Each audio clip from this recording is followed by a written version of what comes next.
बहुत समय पहले की बात है। चाइना के एक राजा ने अपने बेटे को अच्छा शासक बनाने के मकसद से एक जैन मास्टर के पास भेजा।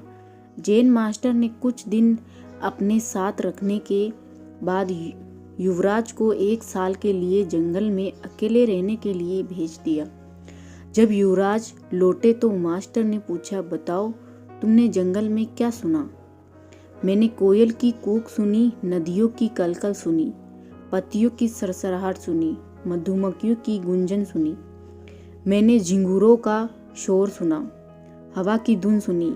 युवराज अपना अनुभव सुनाता चला गया। जब युवराज ने अपनी बात पूरी कर ली तब मास्टर बोले, अच्छा है, अब तुम एक बार फिर जंगल जाओ और जब तक तुम्हें कुछ नई आवाजें ना सुनाई दे तब तक मत लौटना।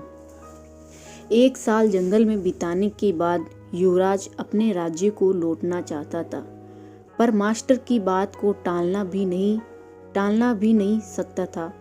इसलिए वे बेमन ही जंगल की ओर बढ़ चला।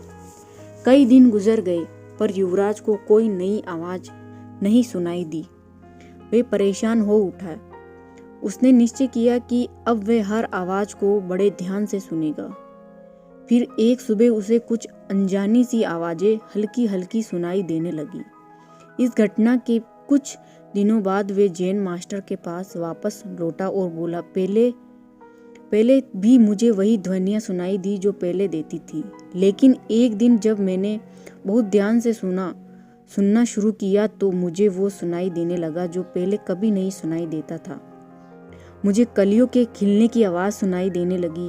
मुझे धरती पर पड़ती सूर्य की किरणों की, तितलियों के गीत की और घास द्वारा सुबह की ओस पीने की ध्वनियाँ सुनाई देने लगी। ये सुनकर जैन मास्टर बहुत खुश हो गए और मुस्कुराकर बोले, अनसुने को सुनने की क्षमता होना एक अच्छे राजा की निशानी है, क्योंकि जब कोई शासक अपने लोगों के दिल की बात सुनना सीख लेता है, बिना उनके बोले उनकी भावनाओं को समझ लेता है, जो दर्द बयां ना किया गया हो उसे समझ लेता है, अपने लोगों की अनकही शिकायतों को सुन लेता है, केवल वही अपनी प्रजा का विश्वास जीत सकता है, कुछ गलत होने पर उसे समझ सकता है और अपने नागरिकों की वास्तविक आवश्यकताओं को पूरी कर सकता है।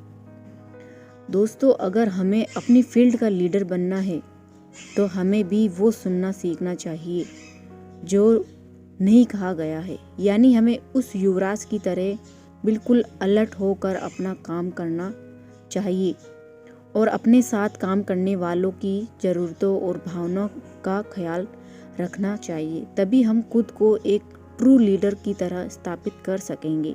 दोस्तों, ये कहानी अच्छी लगी हो तो प्लीज़ लाइक करना, शेयर करना और मेरे चैनल को सब्सक्राइब ज़रूर करना। Thanks for watching.